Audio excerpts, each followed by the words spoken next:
Greetings and welcome back.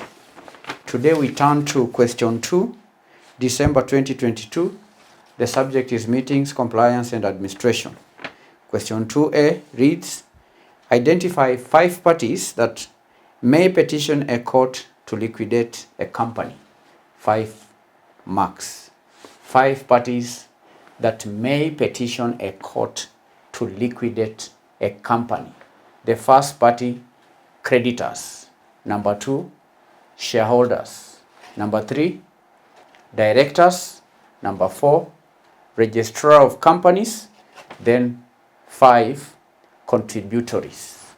Those are 5 parties that may petition a court to liquidate a company. I repeat, number 1, creditors. Number 2, shareholders. Number 3, directors. Number 4, registrar of companies. Then 5, contributories. That is the solution to question 2A. Question 2A. Parties that may petition the court to liquidate a company. 1, creditors. 2, shareholders.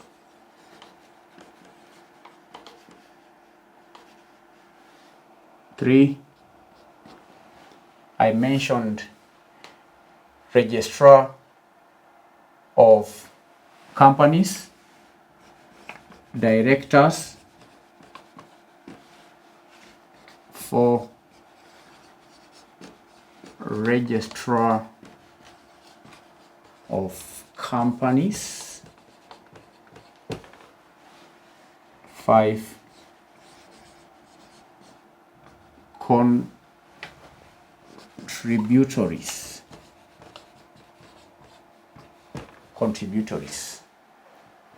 These are the 5 parties that can petition the court to liquidate a company. Creditors, candidates who are owed outstanding debts by the company may petition the court for liquidation if attempts to recover the debts have been unsuccessful. Here they seek to have the company's assets liquidated to satisfy their outstanding debts. Creditors. Then we have shareholders.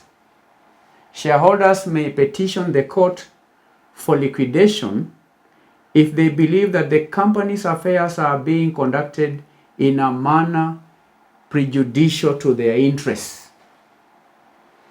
And that could be due to, say, mismanagement. That could be due to fraud or other actions that harm the shareholders' investments. Directors or officers may also petition the court to liquidate a company. The registrar, in certain cases,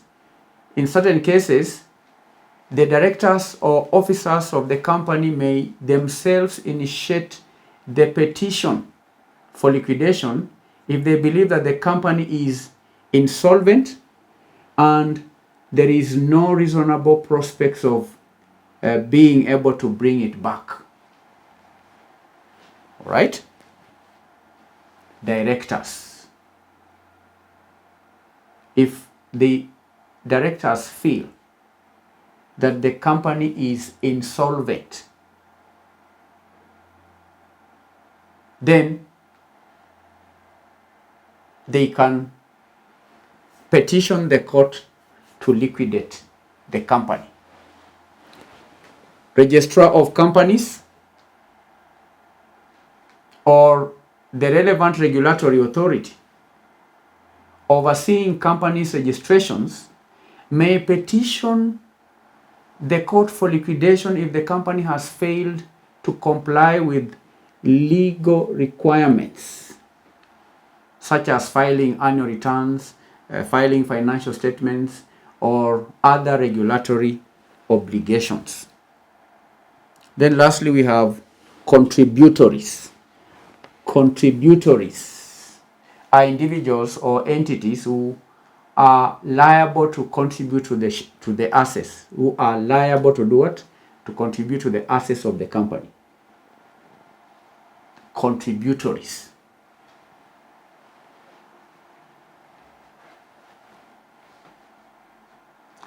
And these individuals are liable to contribute to the assets of the company in the event of winding up. They are individuals who are liable, I repeat, to contribute to the assets of the company upon its winding up. So they may petition the court for liquidation if they believe that the company is unable to pay its debts and they want the liquidation process to commence. So these are 5 parties that may petition the court to liquidate a company: creditors, shareholders, directors, registrar of companies, contributories. 5 marks. That is part A. Then part B, assess 5 circumstances under which a member of the National Assembly may move a motion for the removal of the Speaker or Deputy Speaker.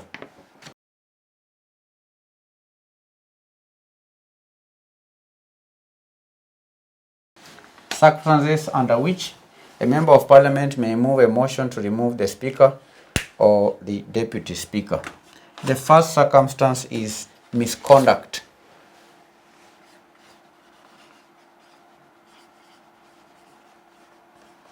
Misconduct.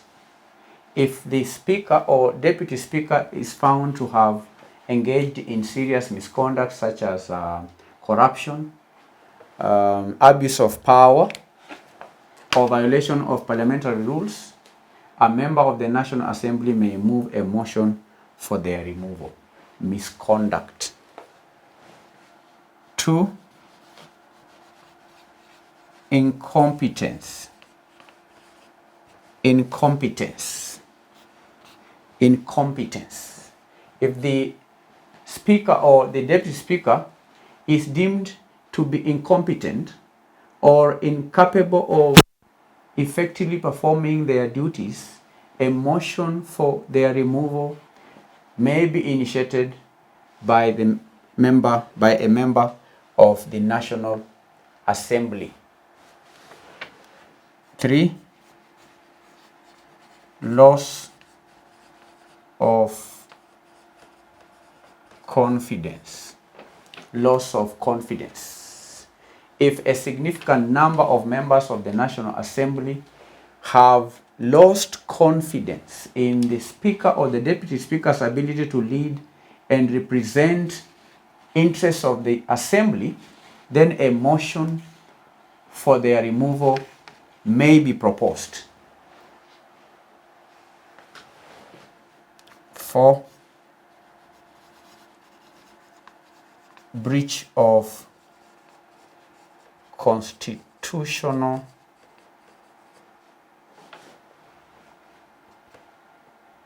provisions. Breach of constitutional provisions. Breach of constitutional provisions.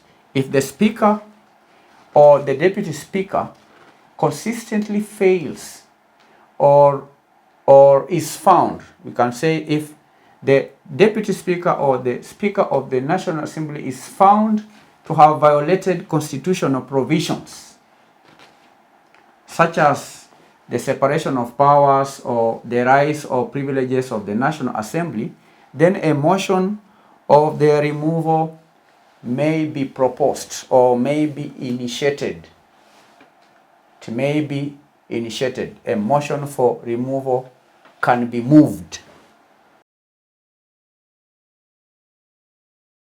Non-compliance with parliamentary rules. If the Speaker or Deputy Speaker consistently fails to adhere to parliamentary rules and procedures, resulting in disruption or inefficiency in functioning of the National Assembly then a motion of their removal may be initiated by a member of a parliament. By a member of a parliament. So these are 5 circumstances under which a member of parliament may move a motion to remove the speaker or deputy speaker of the National Assembly. Number 1, misconduct. Number 2, incompetence. Number 3, loss of confidence. Number 4, breach of constitutional provisions.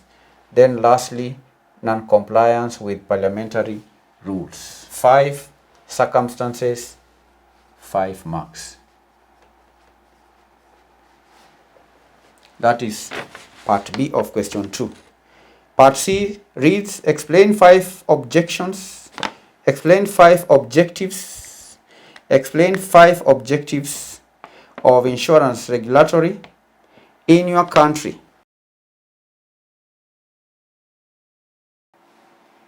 Objectives of insurance regulatory in your country. Now, the first objective of insurance regulatory in Kenya is consumer protection, protecting consumers. 1, consumer protection. Consumer protection.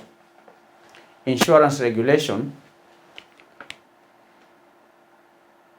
aims to protect consumers by ensuring that insurance companies operate fairly, transparently, and in accordance with consumer rights.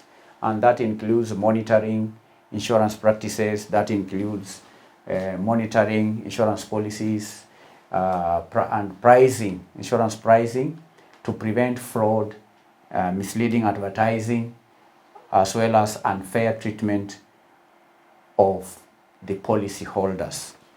So the first objective of insurance regulation, the question says insurance regulatory, but I think this should be insurance regulation.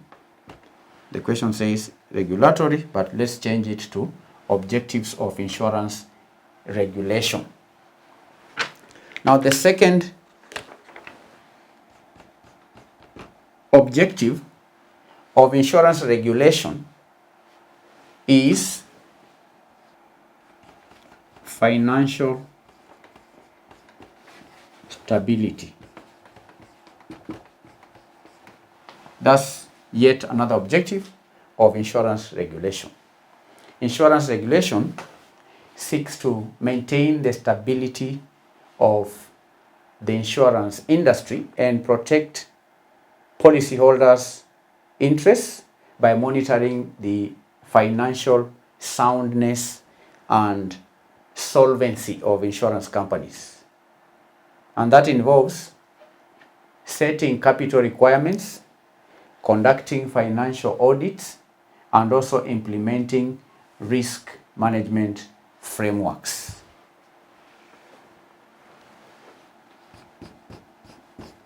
Market competition.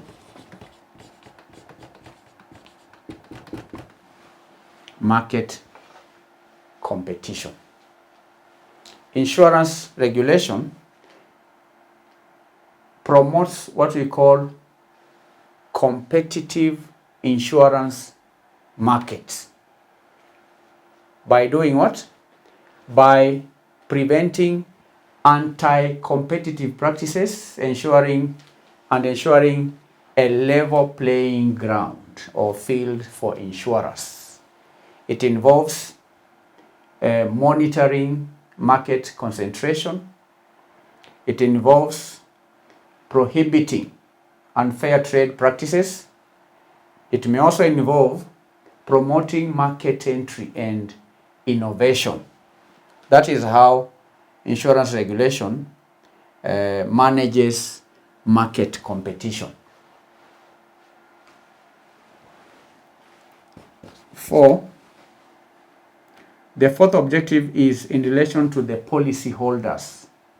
Policy holder confidence. Policyholder confidence. Insurance regulation aims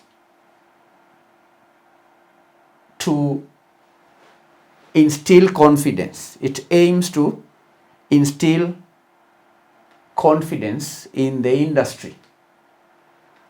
That is the insurance industry. It aims to instill confidence in the insurance industry by establishing standards, by establishing codes of conduct that insurers must adhere to. And that includes enforcing ethical conduct, that includes handling of claims, as well as prompt resolution of disputes to maintain policyholders' confidence and trust. Policyholder confidence.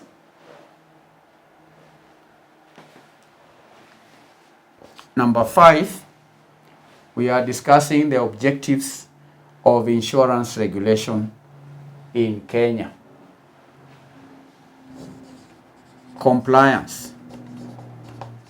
The last objective has to do with compliance with legal,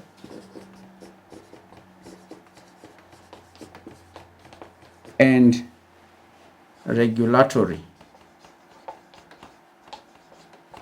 requirements. Compliance with legal and regulatory requirements. Insurance regulation ensures that insurance companies comply with relevant laws, comply with regulations and licensing requirements. And that includes licensing and supervision of insurers.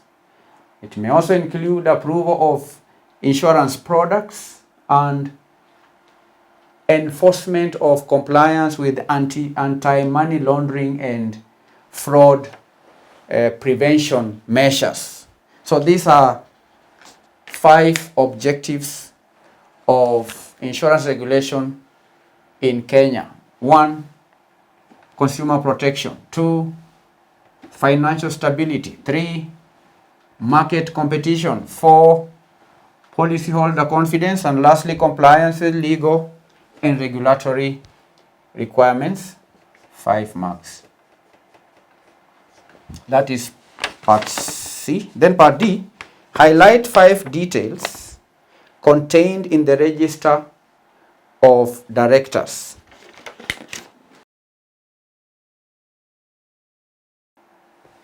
Details contained in the register of directors. Register of directors. Now, the register of directors is an important document that contains essential details about the directors of a company and candidates. While the specific requirements may vary based on the jurisdiction and the local company laws, there are some common details often included in the register of directors. And these are the details I'm going to list. 1 is the full name of the directors. Full names of the directors. Full name. The register will list the full legal names of all directors associated with the company. 2, residential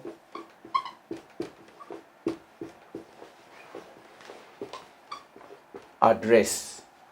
The residential address. It will contain the residential addresses of the directors, and this information may be used for official communication and legal purposes. Nationality.